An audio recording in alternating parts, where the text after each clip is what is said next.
नमोधाय जय भीम साथियों, मैं आपका होस्ट और दोस्त पंकज चौधरी।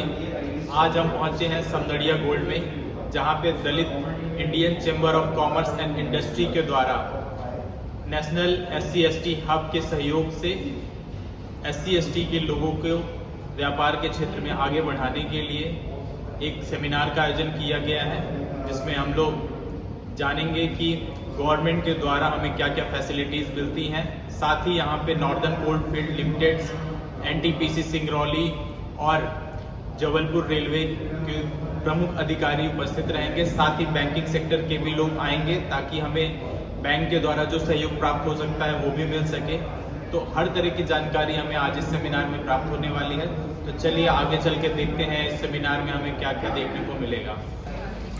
दलित Indian chamber of commerce and national SC/ST hub की टीम, साथ ही नेशनल PSUs और बैंकिंग सेक्टर के आए हुए अधिकारियों के द्वारा बाबा साहेब आम्बेडकर की प्रतिमा पर माल्यार्पण कर उन्हें पुष्प अर्पित कर अपनी श्रद्धांजलि प्रस्तुत की। सभी अतिथियों से मैं स्वागत करता हूं। सभी साथियों द्वारा ये बताया गया कि बाबा साहेब इस देश के आधुनिक शिल्पकार थे। उनके द्वारा ही संविधान में जो हमें अधिकार प्राप्त हुए हैं, जिनकी बदौलत हम आगे बढ़ सकते हैं। चूँकि साहब ने संविधान बनाया और अछूतों के उद्धारक थे, लेकिन इसके अलावा भी वो बहुत बड़े पर्यावरणविद थे। मुंबई से हैं, कीमती समय निकाल करके आए हैं हमारे बीच। उसके बाद मैं डॉक्टर गणेश प्रसाद जी को बुला रहा हूँ, वो आए और हमारे डिक्की के जो चैप्टर प्रेसिडेंट हैं डॉक्टर अनिल सिरवैया जी, उनका स्वागत करें।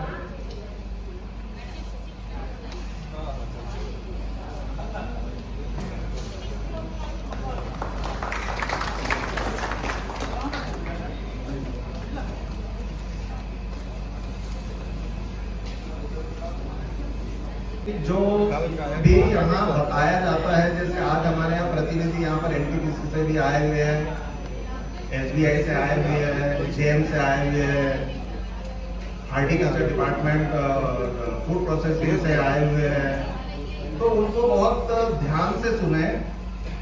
वो पूरा अपना प्रेजेंटेशन बना के आते हैं, क्योंकि वो उसमें होमवर्क करके आते हैं पहले से। तो आप उसे बहुत अच्छे से सुने। से आप समझ गए होंगे कि हमें नौकरी मांगने वाला नहीं, देने वाला बनना है। तो उसके लिए तो आपको बिजनेस ही करना पड़ेगा। नौकरी करके आप किसी और को नौकरी तो नहीं दे पाओगे।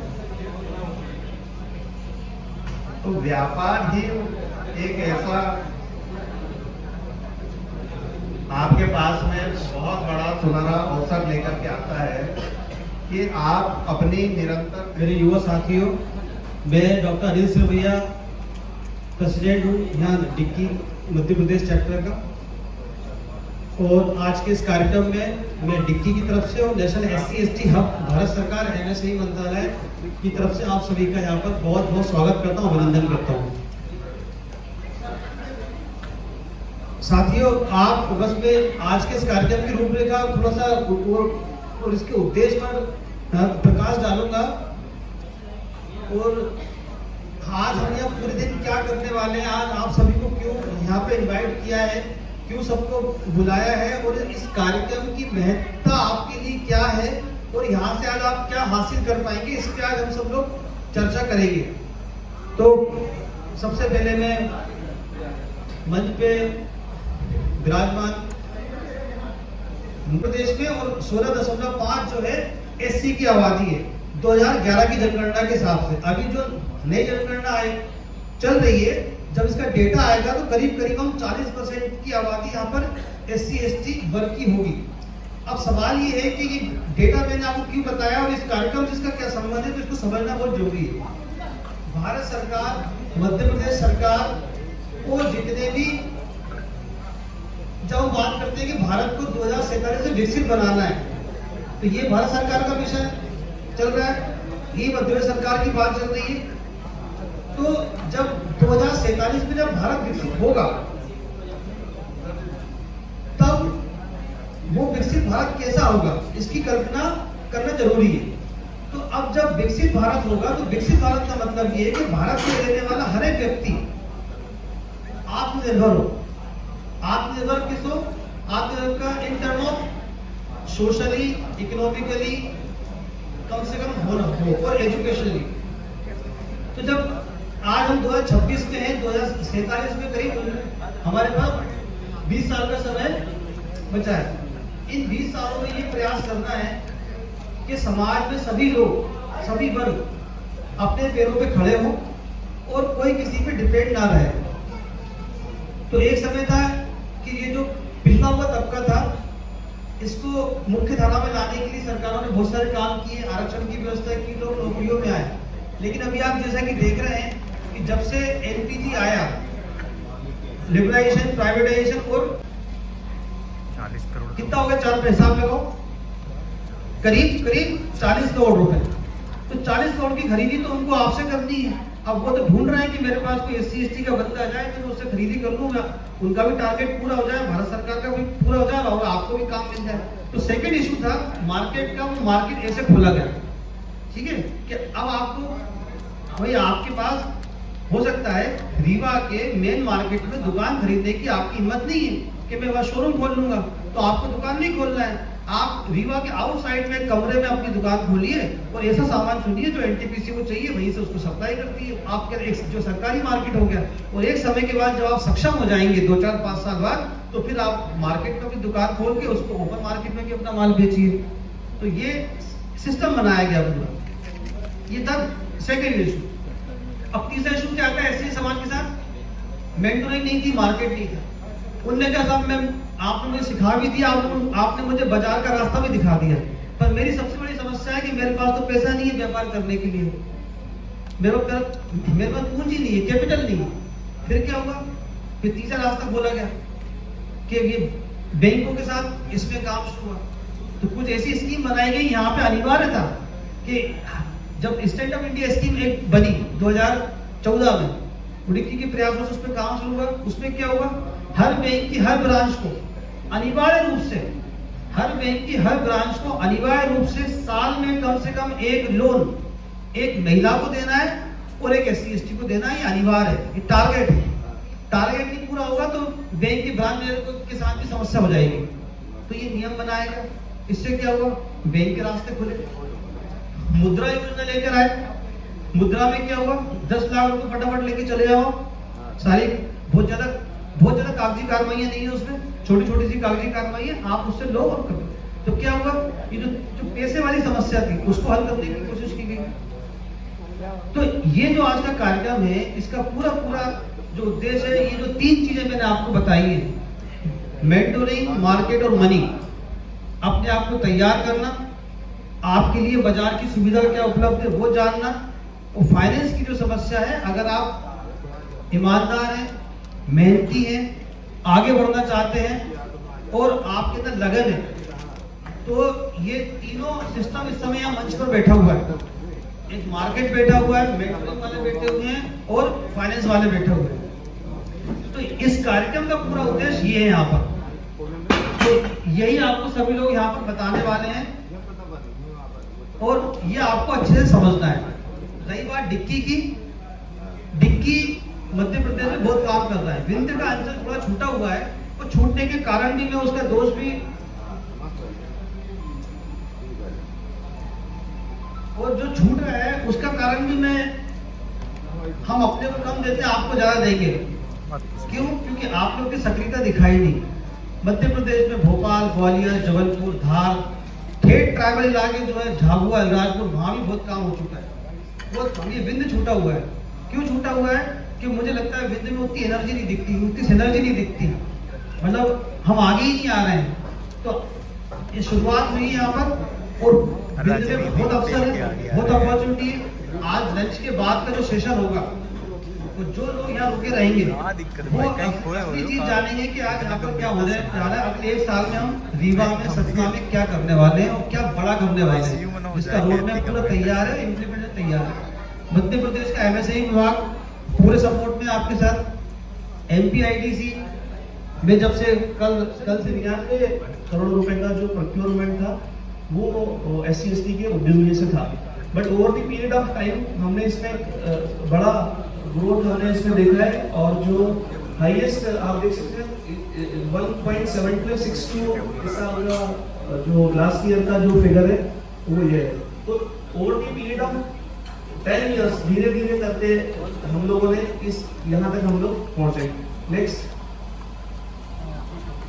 ये भारत सरकार की दो प्रमुख वेबसाइट है, एक तो है एमएसएमई समाधान पोर्टल और एक दूसरा है एमएसएमई संबंध पोर्टल।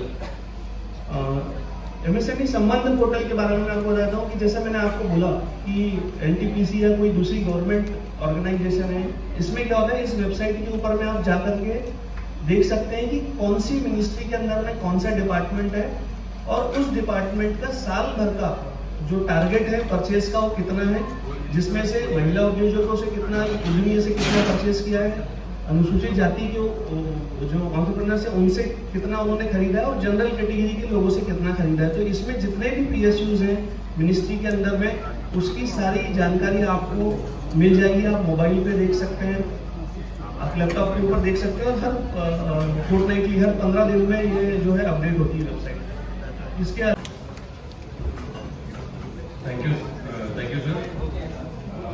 मेरे साथ है Sanjeev Kumar sir, DGM CADL and head of procurement at ADC Singrauli. अब आपको ये अवगत कराना चाहेंगे कि एडीसी का प्रोक्योरमेंट प्रोसेस क्या है, उसमें हम SC/ST और SC/ST वुमेन को कैसे हम प्रोत्साहन देते हैं, क्या क्या प्रावधान है हमारे सिस्टम्स में। आपको एक छोटा सा प्रेजेंटेशन के तहत बताएंगे।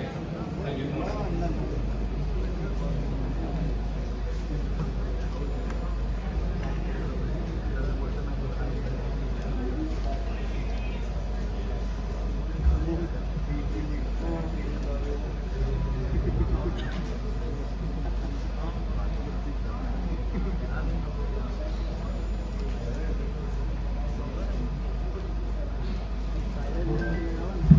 नमस्कार आप सभी को, मैं Sanjeev Kumar Singh, regional CM ADC Singrauli.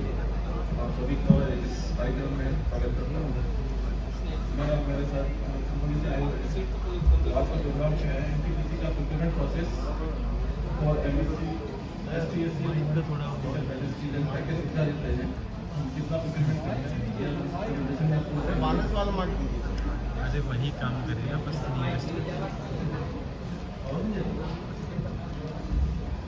थोड़ा और क्लोज थोड़ा सा अभी इस स्लाइड में देखेंगे कि किसी भी कंपनी का जो लॉन्ग टर्म विजन होता है, जो उसका जो लक्ष्य हासिल करना चाहता है, और कुछ शॉर्ट टर्म विजन होते हैं जो शॉर्ट टर्म में अपना लक्ष्य हासिल करना चाहता है, और कुछ कोर वैल्यूज होती हैं जो रोजमर्रा के डे टू डे काम में वो कुछ मान्यताओं को डिपेंड करता है। तो हमारा एनटीपीसी का जो लॉन्ग टर्म विजन है वो to be world leading power company India और शॉर्ट टर्म इसको मिनिस्ट्रेशन बोलते हैं,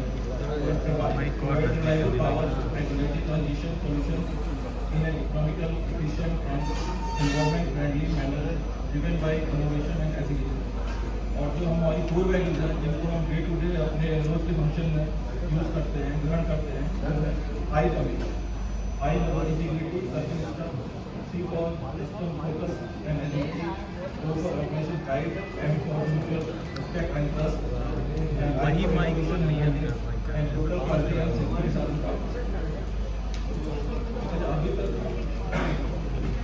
अभी तक आप लोगों ने एनटीपीसी के बारे में जानते होंगे। ऑडियो भी बड़ा महत्वपूर्ण उत्पाद होता है जो सेंट्रल गवर्नमेंट के द्वारा निर्धारित होता है एवरी डिस्ट्रिक्ट के लिए, उसको डेवलप करें। हम लोग भी चाहते हैं कि यहाँ बैम्बू का जो प्रोडक्ट है, अभी खटीक जी आए थे, उन्होंने बहुत अच्छी बात बताई। मझाकों में कैलाश जी हैं, वो भी बड़ा अच्छा काम कर रहे हैं, और बहुत सारे लोग हैं जो आसपास, उन सारी समितियों को हम जोड़ना चाहते हैं। और हम ये चाहते हैं कि ऐसे लोग ट्रेनिंग लें, और हम चाहते हैं कि SC/ST जो यहाँ सेंटर है और ये वहाँ के ऑफिसर्स हैं वो हमको सहयोग दें, और ट्रेनिंग में हम आप लोगों को या तो ट्रेनर्स को यहाँ बुलाएं, या हम आपको आसाम और सिक्किम जो जहाँ अच्छी ट्रेनिंग मिल सकती है, बैतूल में भी अभी बता रहे थे सर कि बैतूल में भी एक अच्छा ट्रेनिंग सेंटर है। तो बहुत सारे ऐसे उत्पाद हैं जो हम सब मिलकर बना सकते हैं, और हम एक एक छोटा सा क्लस्टर बनाने का प्रयास करें जहाँ सब आप लोग इकट्ठे होकर अपने अपने उत्पाद रखें और अपने अपने जो भी और जितने भी फील्ड्स में आपकी स्किल्स हैं, आपकी क्षमताएं हैं, उन सबको वहाँ पे निखर के आएगी और सबको लाभ होगा। और जब आपके पास अच्छी चीजें आ जाएंगी तो अपने आप ही ऑटोमेटिक लोग ढूंढ रहे हैं कि अच्छे उत्पाद है कहाँ। वो बहुत बड़ा विषय है। आपके डीजीएम साहब है ये भी सोच रहे हैं कि यार मुझे घर से जाना है, मुझे अच्छा उत्पाद चाहिए, वो चीजें नहीं मिल पा रही। तो जिसके पास जो क्षमता है उस क्षमता को सीखे। मेरे ख्याल से हम लोग बैठे हुए हैं, आप लोगों की जो क्षमताएं हैं उसको निखारने का काम करेंगे, सुविधाएं प्रदान करने का काम करेंगे और जहाँ भी कोई आपको रुकावट है, कोई हर्डल है, उसको भी हम लोग दूर करने का प्रयास करेंगे। और हम लोग आपके साथ हैं। सबके नंबर आप लोग शेयर कर लीजिएगा।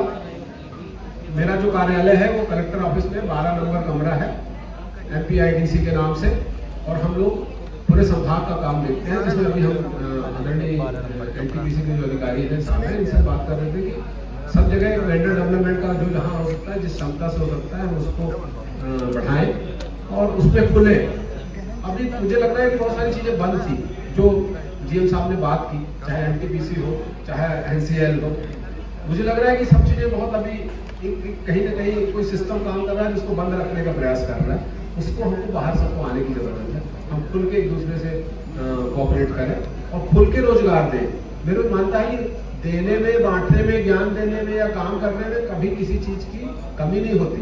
जितने भी आप मेहनत करिए, वो सोचे आदमी कह रहे मैं आराम करूंगा तो मेरा स्वास्थ्य ठीक रहेगा, नहीं, काम करने में ही ज्यादा स्वास्थ्य ठीक रहता है। और मैं आपको अब्दुल कलाम साहब के बताऊं कि वो 83 या 84 साल के थे और लेक्चर देते देते उनकी डेथ हुई 84 साल में। और जब वो कहते हैं कि जब रॉकेट बनाई, मेरी बात ध्यान से सुनिएगा, तो देश के जो रक्षा मंत्री थे वो वहां पे गए जहां पे उनका रॉकेट बना था और उसके लीडर थे कलाम साहब। तो उन्होंने कहा कि इसका एक हिस्सा ये बनाया, इसका हिस्सा इनने बनाया, एक हिस्सा इनने बनाया, एक हिस्सा इनने बनाया। तो कोई उसमें एक आदमी था, उसने कहा कि आपने क्या बनाया? तो उनके जो रक्षा मंत्री थे बोले यार पूरा प्रोजेक्ट उसी ने बनाया, तो सब उनकी टीम है। तो हम सब एक टीम की तरह काम करें, हम एक दूसरे से पूरा स्नेह और कोऑपरेशन से काम करें।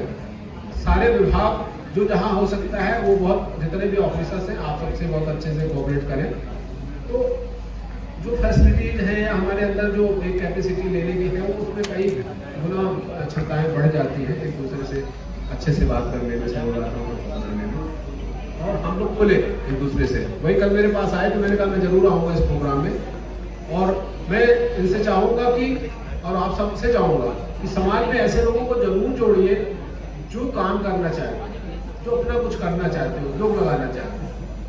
बहुत ही आवश्यक है हम लोगों को उस चीज़ों को नीचे करना और हमारे अंदर जो अच्छी क्षमता है उसको बढ़ाएं और जो बुरी क्षमता है उसको घटाएं।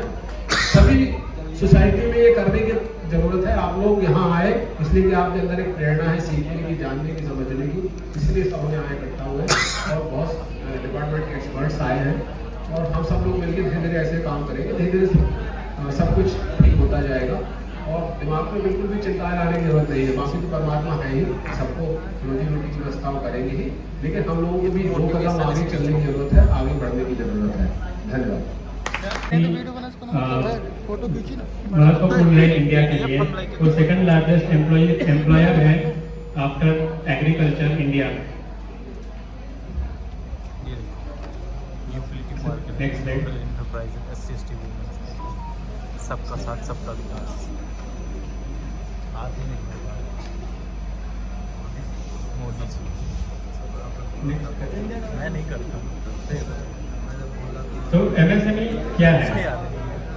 MSME micro, small and medium sector enterprises, उनका डेफिनेशन दिया गया है। जो माइक्रो है, जो इंडियन गवर्नमेंट ने डेफिनेशन दिया है एज पर MSME एक्ट 2006, उसके हिसाब से जो इन्वेस्टमेंट अमाउंट है 25 करोड़ से कम हो तो माइक्रो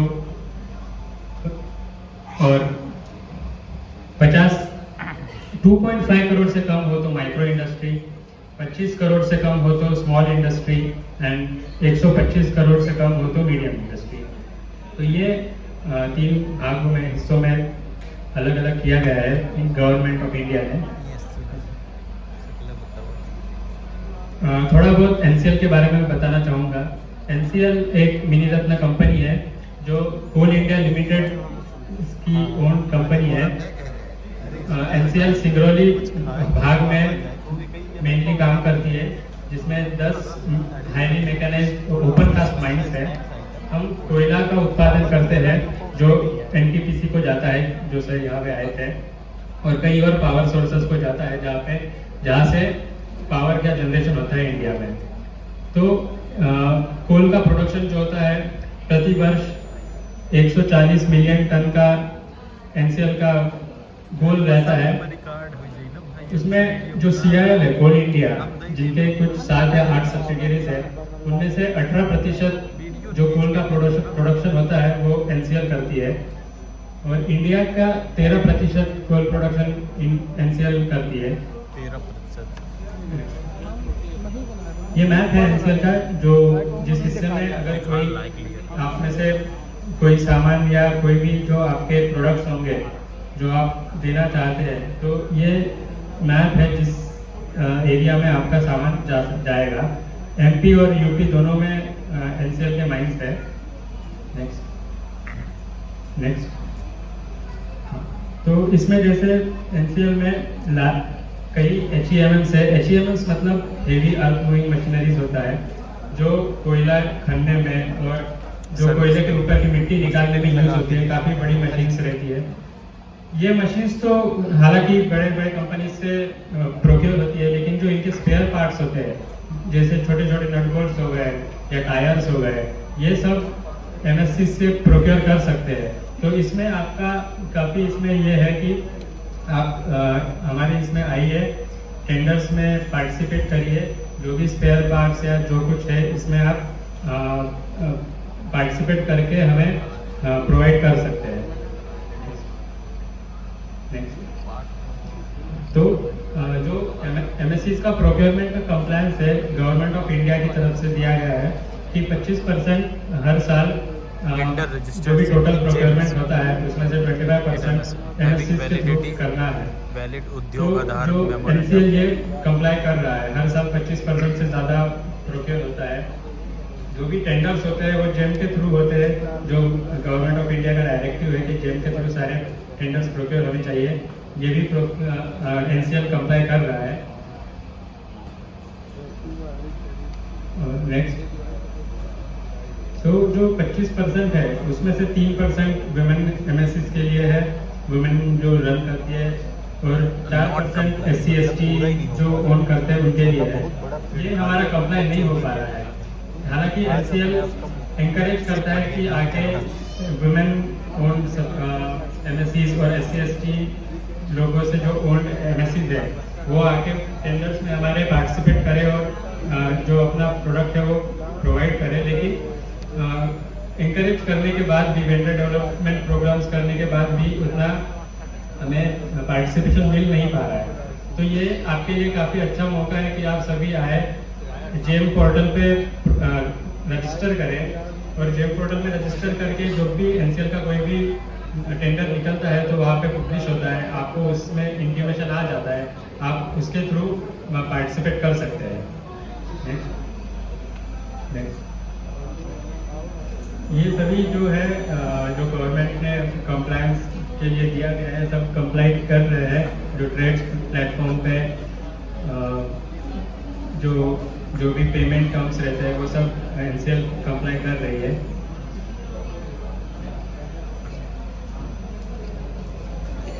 तो जो एमएससी से प्रोक्योरमेंट हो रहा है, लास्ट ईयर 25-26 में टोटल 6,000 करोड़ का ऑलमोस्ट मात्र 0.02% टोटल प्रोक्योरमेंट जो हुआ था वो 6,000 करोड़ का हुआ था। उसमें से एमएससी में से करीब 3,000 करोड़ का प्रोक्योरमेंट हुआ था, जो कि 48% प्रोक्योरमेंट जो है, जो 40% का, जो 25% का डायरेक्टिव है गवर्नमेंट की तरफ से, उससे कहीं ज़्यादा है। लेकिन जो SC/ST का आप देख सकते हैं जो प्रोक्योरमेंट है, पिछले साल सिर्फ 1 करोड़ का हुआ है, जो कि 0.02% है, जो कि टोटल हमको करना है 4 करोड़ का। तो इसमें आप आइए, हमारे इसमें पार्टिसिपेट करिए।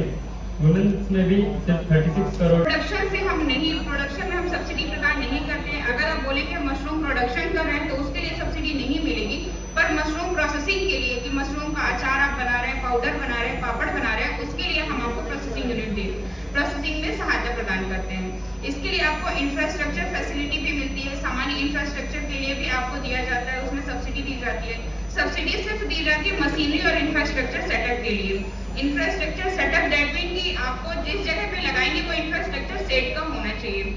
और दूसरी चीज आपको मशीनरीज के लिए मिलती है इसमें सब्सिडी। मशीनरीज दैट मीन कि आपको जो मशीनरीज उसमें लगनी चाहिए प्रत्येक व्यवसाय में निर्धारित जो सब मशीनरीज है वही मशीनरीज के लिए हम आपको लोन देते हैं। फिर इसके लोन देने के बाद इसकी ब्रांडिंग और मार्केटिंग के लिए भी हम सहायता